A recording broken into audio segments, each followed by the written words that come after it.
Welcome back, listeners, and welcome to The Starting Grid, podcast where we discuss Formula One race weekends, news, media, and events related to it. I'm your host, Malik Durojai, and with me, as always, it's Calvin. Calvin is here. All right, so recording.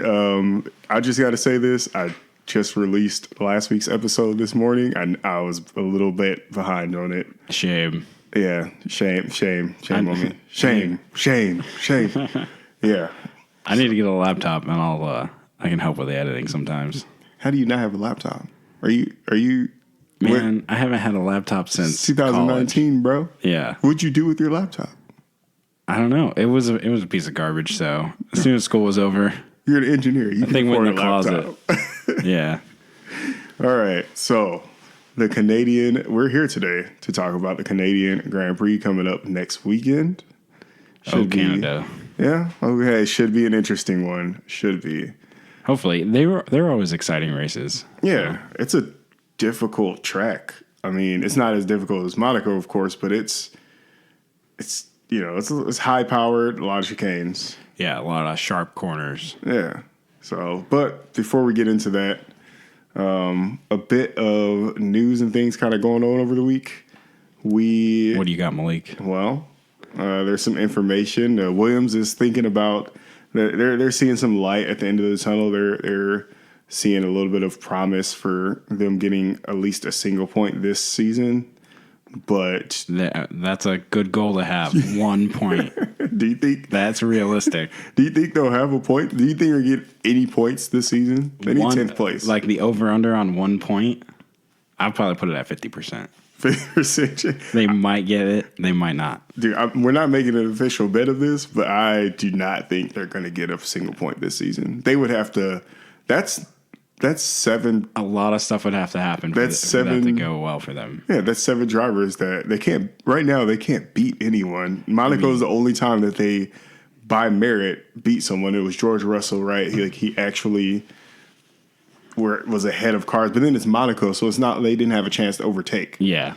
So they haven't beat anyone. And in order for them to get a single point, they need 7 drivers to retire. For one of them to get a point. I know. I immediately jumped to how many cars are going to retire, and then them get lucky to get to finish in 10th place. Yeah,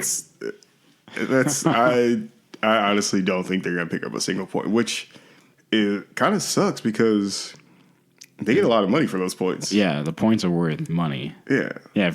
I'm sure you guys all know if or how you finish at the end of the year. How many points you have, the prize money gets divvied up among those points. Yeah, I think it was, I looked into this. I'm going to be completely wrong on this, but I think it was like $20-some-odd thousand per point is what a team, no. Actually, I don't know. Wow, my neighbors are loud. I can hear them. Actually, I don't know what... No, it's not. They don't get the points. I think it's how much each team has to pay. They get money for the points, but it's how much each team has to pay the next season to compete is based off of how many points that they earned. And I don't think it was 20-some thousand. I think it was like somewhere between $2,000 and $6,000 per point that you have to pay to compete the next year. Oh, really? Which is insane. Yeah. I didn't know they had to pay money. I know they had to, obviously... You pay money to race in the league, in the FIA, the FIA. Mm-hmm. So, yeah, that's crazy. I know that they do divvy out prize money. I know Ferrari has some weird, insane contract with the FIA where they get $50 million just right off the bat just for being Ferrari. Oh, well, yeah, Ferrari's nice. Yeah. So looking at the previous years, last year the only team that finished with 0 points was Force India Sahara, and that is because they switched. Oh, yeah. Technically, they earned points because they got Force India Mercedes have 52 points. Force India Sahara, which I think is after that dude. Out. Yeah, after that dude lost them or whatever. They had 0 points past that race. So technically, there was not a team that didn't finish with points last season, and then same with 2017. Force India it was Sauber had 5 points, And looking at 2016, MRT, Mercedes, had 1 point and Sauber had 2 points. I'm just trying to see if there's ever been a team finish with 0 points. So the last time we had a team finish with 0 points was Marussia. And look, and do you know what happened to them? What was the team? Marussia Ferrari. Oh, really? Yeah. Yeah, what happened to them? They are gone. They didn't last very long. I remember a little bit about that team. How many years were they around? That's what I'm trying to see. I think that was the only year. No, they were there 2 years. 2013, they were there. I think they were there for a couple of years, but they kept changing up their engines and kept having to get new deals. But anyways, it hasn't been since 2015, it looks like, since we've had a team that finished with 0 points in the season. And it doesn't really go well for them. If you don't make any points, you don't make any money, which means you've just lost.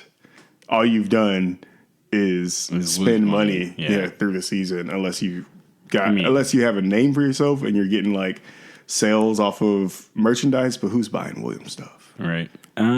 Yeah. They also get sponsorship money. True. Sponsorship money, but even the sponsors are losing money because they ain't making nothing back. Yeah. Yeah, you won. Well, yeah. Right. I don't think anybody's really buying Williams stuff. I mean, I'm planning to because it's the only baby onesie that I could find. That's awesome. Was a Williams.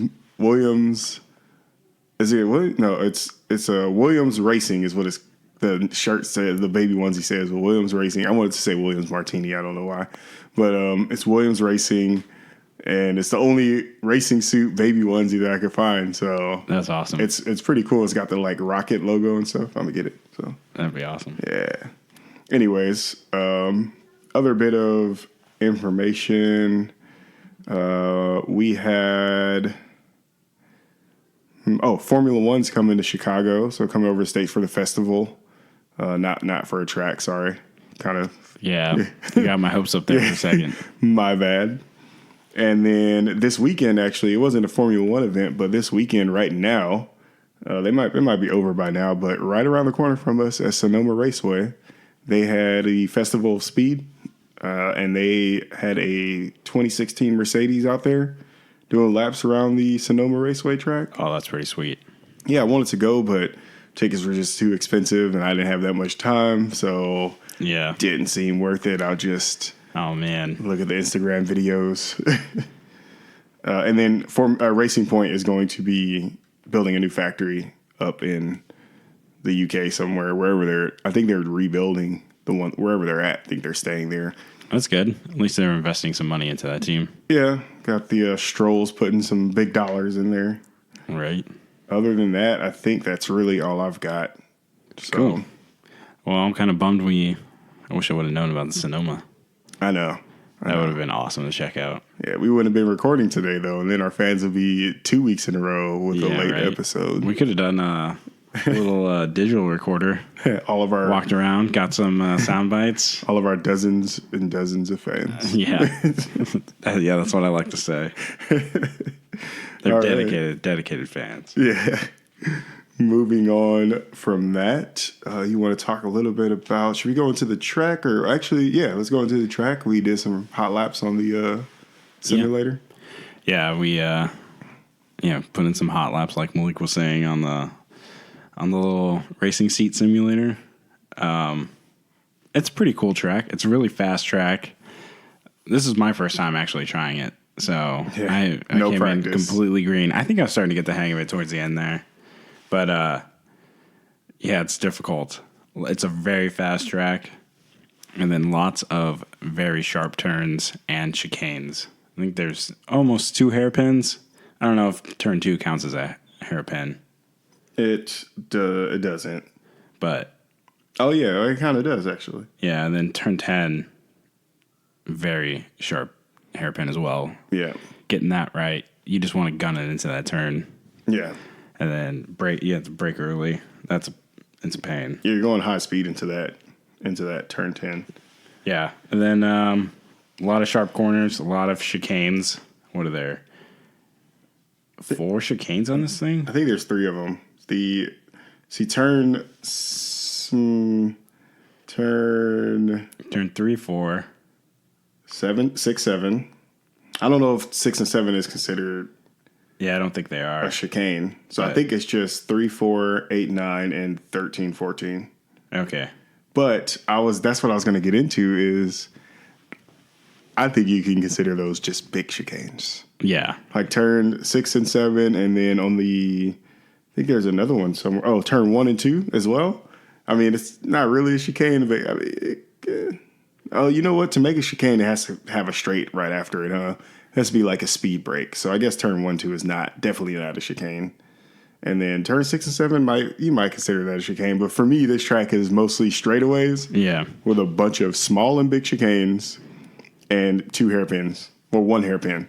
That's how I see it. It's just like, bunch of high power straightaways, bunch of chicanes, 1 hairpin, and then that's the track right there. Yeah, it's crazy. So there's only 2 DRS zones. But I think the second one's broken up, right? No, there's three DRS zones. Okay. Yeah, there's 3 of them. The second one is broken up, so technically that makes it 3. Okay. Yeah, that makes sense. Yeah, because there's a chicane in between. Right, that 13, 14 where the Wall of Champions and Oh, yeah. I'm the familiar. Wall of Calvin crashing. Yes. I crashed into that thing like 20 or 30 times before I finally And I feel like the got game, down. I don't know if it's because we had damage off, Oh, but yeah. I think the game, it's kind of weird the way as soon as you touch it, you just you get hammered into the wall, even if you're like pointed straight, kind of. Mm-hmm. Where really where you think you should like touch it and bounce off of it, it just kind of sucks you in. Yeah, it sucks you right in. So Turns you immediately right. yeah, so I don't know, it's a little weird, but F1 2019 is coming out this month. Oh, yeah. So I'm all over that. I can't wait. I've saved up all my gift cards for my birthday 2 months ago. Nice. I had some 2 people give me PlayStation Store gift cards. Oh, hell yeah. And so I'm like, all right, I know exactly where this is going. F1 2019. That's awesome. So Yeah, I got to get on that pre-order. yeah. So, but yeah, looking at the track, it's definitely a high power track. So expect to see Mercedes and Ferrari up top. And I say this with a very big grain of salt, but expect to see Ferrari on top here, but they've never been on top this whole season yet. Yeah, that was going to be my hot take for this podcast was I actually expect Ferrari to do pretty well here. I think this could be their race to finally hopefully start turning things around. Hopefully. But we'll see how it plays out. I think that there's enough speed here because they have tire problems, keeping their tires in the right temperature, and then keeping their engine cool. They've had a ton of overheating issues this year. So I think there's enough speed here to actually cool everything properly, and hopefully they can figure out their tires to make that car work. Hopefully it works on this track. Hopefully. I'm just thinking back to the last time we saw, like the last track I can remember, it was Azerbaijan that had where you could clearly see Ferrari was the faster car in that third section. Mm-hmm. But Mercedes was so much faster during the first and second sections of the track that it kind of negated it a little bit. So they didn't have enough. And that's a big straightaway at the end of Baku, right? So that's where Ferrari made up a bunch of time, but it just wasn't enough to negate all of the technical stuff inside. Yeah. But this track, it's all I mean, how many straights? We have 1, 2, 3, 4, 5, 6 straights. This is like a lot of flat out. Most of the track, it seems like 90% of the track is just flat out. Yeah. That's all you're doing. No throttle control, nothing like that. There's only a couple high speed turns as well. I think turn 4 and 3 or 3, 4. Yeah, that one's a high speed turn. That's pretty much the only high speed turn. Yeah. So you're right. I think this is gonna. Hopefully, they can compete at this track. We'll see. So let's talk about the teams. And you think Ferrari's going to do well? Do you think Vettel or Leclerc is going to shine? Who do you think is going to shine above the other? I think Leclerc for sure. Yeah. I mean, he's just come out as a favorite on that team. Yeah. I mean, Vettel does have the experience though. Yeah, but I think he's going to make mistakes. This track seems like you can make a lot of. It seems like an easy track if you look at the track layout, but then when you're actually like, at least on the game, when you're actually like riding around on it, it's difficult to get things right. If you mess up, barrier, he's like straight into the wall and lose tons of time. Yep. So I think Vettel has the experience. It might pay out for him, but he did win in what, 2018? No, was it last year? 17. Hamilton won. No, yeah, it was last year. Hamilton won 17. He won in 18. Yeah. So, it was last year.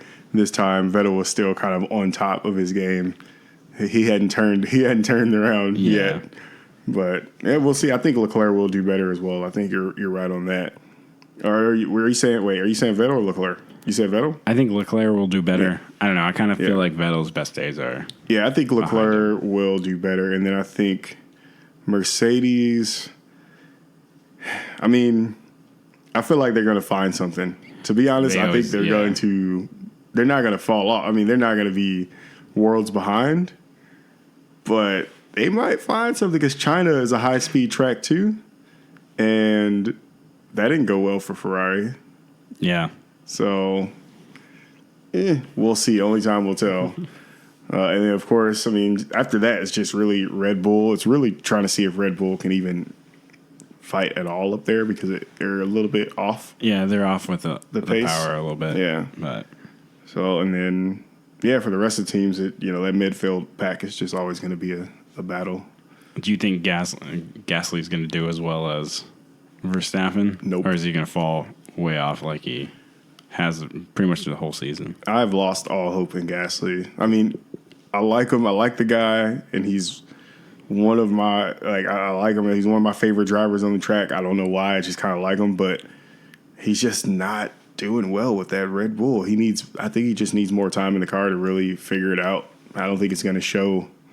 I mean, he did well. He finished 5th this last race. Mm-hmm. It's Monaco, so I feel like that's the only reason. Yeah, track position really has a lot to do with it. Yeah. So we'll see. Maybe this will show us whether or not he's actually got a handle on the car, but I don't think he will. And if he beats Verstappen, I don't even know what. I don't think that could happen. I don't think so either. So I don't think that'll happen at all this year.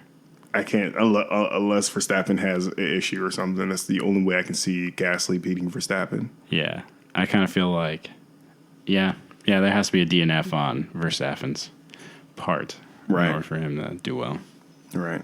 All right, Malik. What everyone wants to hear. What was your lap time? Oh yeah, the lap time I did a 1:11.9. Nice. So, but I think the fastest time in the game was a 1:07. Okay. Yeah, that's not bad. There. Yeah. So, that beats the lap record set by Rubens Barrichello in 2004. Oh, true that. Driving that V8. Hey, but, I have no fear when I'm on the game. Yeah, exactly. So, I actually did just as well as Rubens Barrichello in 2004. Put in a 1:13.6. Nice. 1:13.68, I think, is what I had. Nice. So definitely slow. Yeah, but it's getting there. Good enough. Getting there. Yeah. What else we got for the Canadian Grand Prix for the preview of this weekend? I mean, hopefully Ferrari does well. We'll see if they can if someone other than Mercedes will win a race. Because Mercedes, they've won every race so far. And in Monaco, this last race was the first time they didn't take a 1-2 this season. So who took second place? Was it? Oh, it was Vettel. Yeah, Vettel. So we'll see if Ferrari can. They got a taste of the podium in the second place to see if they want to get that first place. Hopefully, this is the start of their season turning around. Hopefully, so, because I'm getting tired of watching 1-2 Mercedes up there. Right. Should we go into predictions?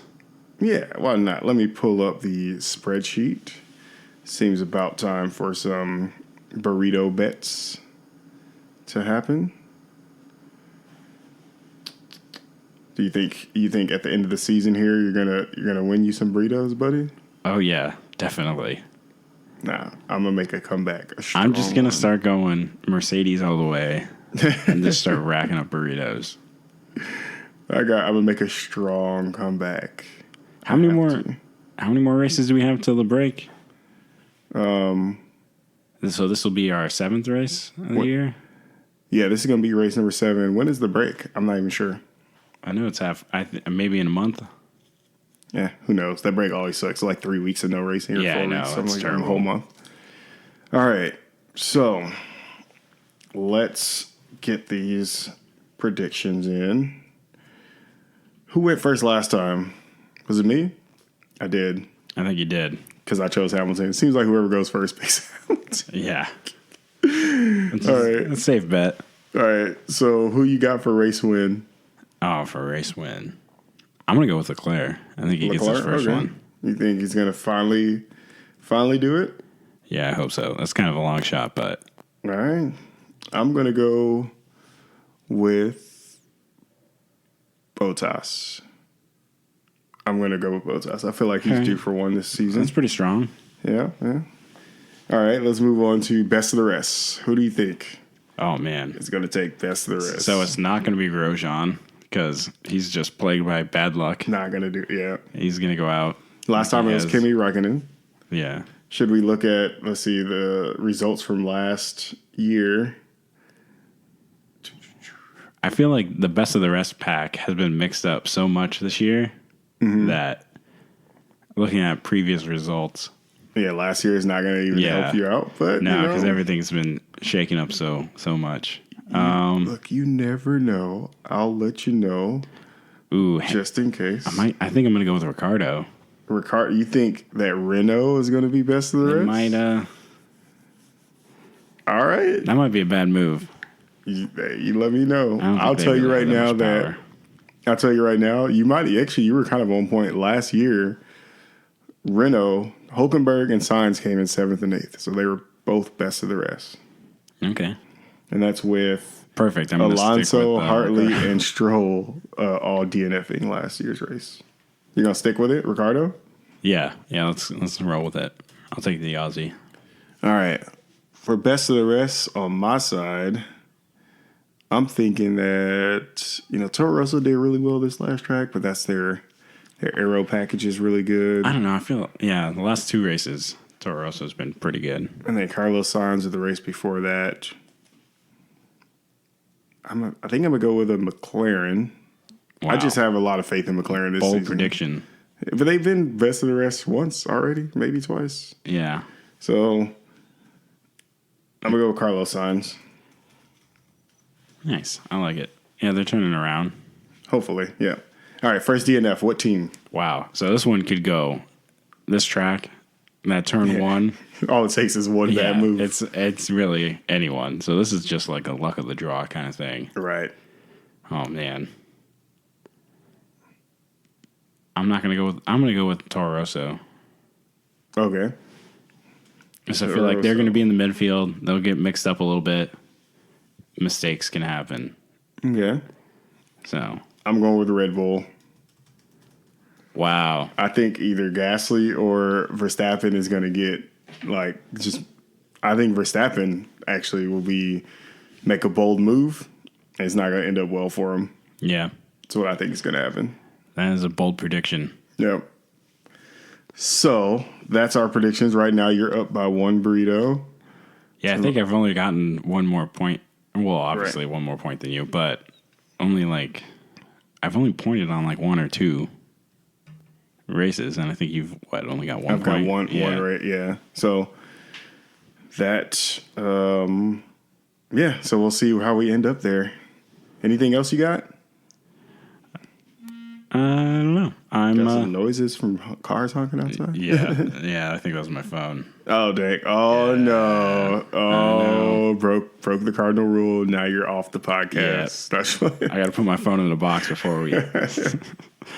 No, I'm just hoping for an exciting race. Yeah. Should be. Canada's always really good. So it is.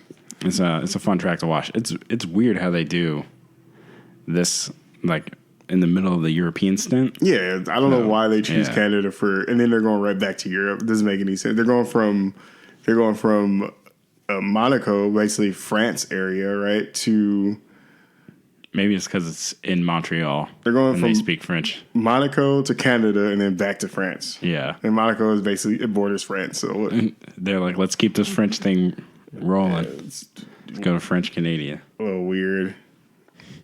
But let's see, actually, when is the break is going to be?